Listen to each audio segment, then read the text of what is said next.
Hi, I'm Bradley Duncan, and I'm a building inspector with the Division of Fire Prevention and Control. And today I'm joined with our chief, Chris Brunette. Hi, my name is Chris Brunette. I'm Chief of Fire and Life Safety here with the Division of Fire Prevention and Control.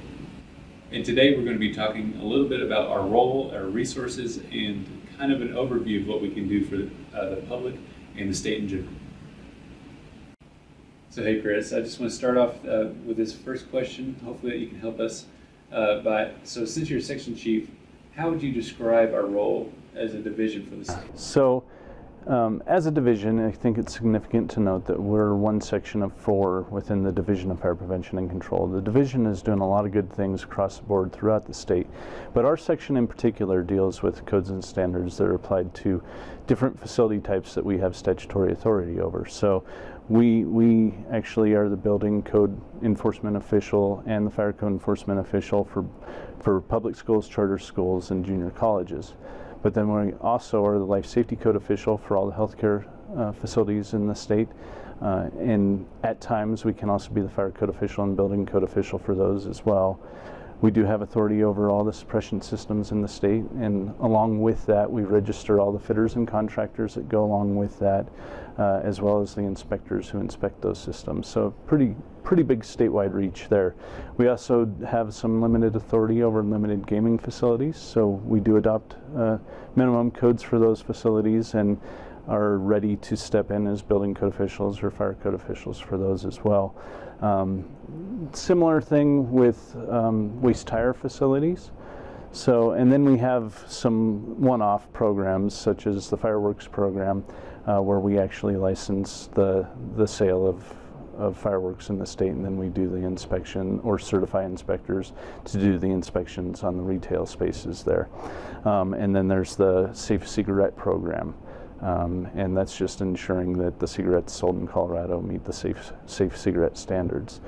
So we're doing an awful lot out there, but most importantly is our role as building code and fire code officials and trying to help the state out through that. Okay, and with such a big role, how do you think that we can be used as a resource for the state and the public? Yeah, so I mean, that's a great question and actually a really big question, because I think, fire and life safety section is, right currently we have 34 employees split up between 4 different areas of expertise. We've got the building codes branch, the fire prevention branch, the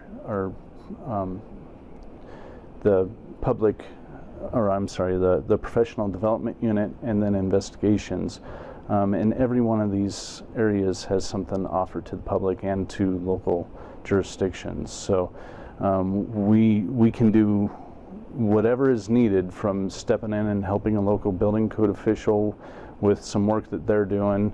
Doesn't necessarily have to be in schools, although that's our priority and our statutory responsibility, but we're here to provide ourselves as a resource to local building departments in case they need it. Good example of that is during the fires last summer, we were able to send a team up to the areas affected by the fire to help out the building code official up there, get homes and buildings opened back up quickly, so people get moved back in. So that's just one example of how we can help people. But on our fire prevention side, same thing. If there's local fire marshals that need assistance, doesn't have to be healthcare, schools, or suppression systems. We're ready and able to help with what their needs are there, whether it's plan review or inspections, and then that flows over into investigations. Our sole charge with investigations is to assist the local jurisdictions. The fire chief has the responsibility to investigate fires, and so when they have a fire that maybe exceeds their capability or their resources, we're here ready to step in and help with that. And then our professional development unit is a unit that I'm just as proud of as I am all these other units, because they are actually going out and helping develop professionally the people who are doing this work throughout the state. We have over 400 individuals who we certify as fire inspectors, and it's their role in the professional development unit to make sure that the work that they're doing is consistent across the state, and that we're providing the education and resources to help out our fellow inspectors. So with all that, I think that again, I'm just so proud of the work that this team is doing and everything we're capable to do and help out our local partners. Definitely. And now, with talking about how many standards we have to look at and regulations and codes, and that being a big part of our role and part of our resources that we can provide, I've always been taught to be an educator first other than an enforcer, even though the enforcement comes along with it. I was wondering, could you kind of elaborate on being an educator within enforcement? Well, whoever taught you that taught you well, because that really is our goal here. Education before enforcement. We have that responsibility to do some enforcement, or there's plenty of enforcement to do, but we'd rather not get to that point. If we can educate and help people understand what's expected of them and what their responsibilities are, as well as what our responsibilities are, then I think we get ahead of that curve and we're able to help them do what's right before we have to point it out as something that was done wrong. And so we would rather not get to that enforcement stage. So yeah, education is a big part of that. And again, I'll fall back to the professional development unit, the PDU, where they're really trying to help develop people professionally to make sure that type of situation doesn't occur. So. Right. And so with all these things kind of coming together, and we've talked about resources, we've talked about our role, we've talked about, kind of our priorities. Now, how does that all interact together with other jurisdictions, departments, organizations, from local, private to other state agencies? How would you describe that interaction?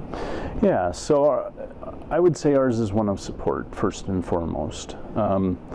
Really, Colorado is a local control state, and so we really try and support the local jurisdictions in that charge. They have a lot to do, a lot on their shoulders, and with each individual jurisdiction adopting their own sets of codes, it's important that we have a good understanding of a broad range of codes so that we're able to support them well.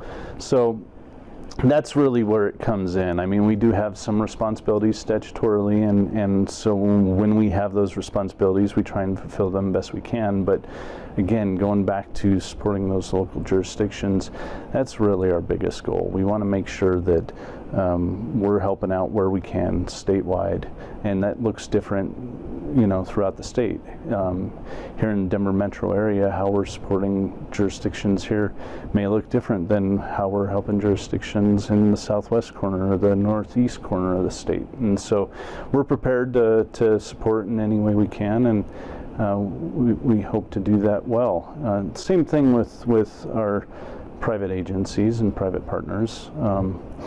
It goes back to what we were just talking about with education is, we aren't just trying to educate ourselves and our fellow inspectors, but if we can educate the private company owners who we're working with and their teams, then, once we're all on the same page, I think it benefits everybody, including the public. Yes, I definitely agree with that.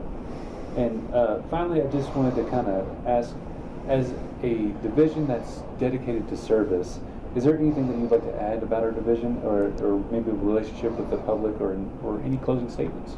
Yeah, well, I go back to our mission statement. I really like our mission statement, and it starts out by, our mission is to serve and safeguard the public, and really that's what it's all about, right? We're here to serve and safeguard the people here in Colorado, whether they're here visiting, living, playing. What we do, I believe, helps across the state to ensure that people are safe day in and day out. And just something that I believe in and am proud of, that our team does such a good job and does so much to work towards that mission. Thank you, Chris, for doing that with me. I really appreciate it. It's always a pleasure. Yeah, thank you. I appreciate you having me.